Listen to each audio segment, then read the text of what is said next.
Richmond school leaders have changed their minds about closing down city schools to balance next year's budget. The school board voted 5-4 during their monthly meeting Monday to keep all city schools operational for the 2013-2014 fiscal year. The board faced a Friday deadline to choose 2 city schools for closure, a move that would have saved the district $1 million. Monday's vote keeps all schools off the chopping block, but forces the board to find new cuts elsewhere. Mamie Taylor, who represents District 5, made the motion not to close any schools, calling the decision divine intervention because it keeps schools in her neighborhood safe. As a new member to the board, I'm not sure about policies and procedures, but I was just following along the passion and the push from the 5th District community. Taylor said with the Friday deadline looming, she felt the board wouldn't have time to make the best decision on which schools to close. She also said other board members were reluctant to offer schools in their own district to close.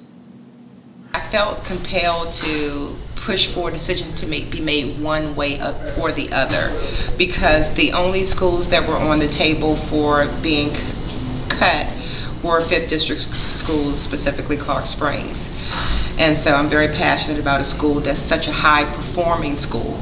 So my way of thinking prior to the meeting starting was to actually either take all schools off the table or to put additional schools on the table.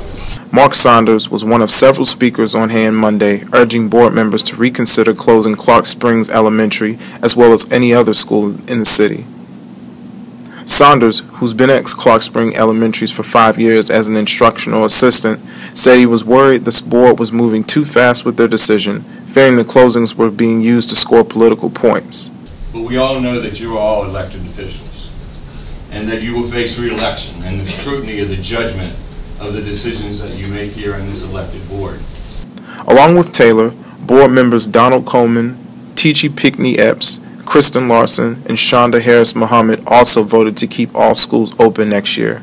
Harris Muhammad, who represents the 6th District, said the board wouldn't have given parents much time to prepare for changes if they decided to close schools at this point in the year.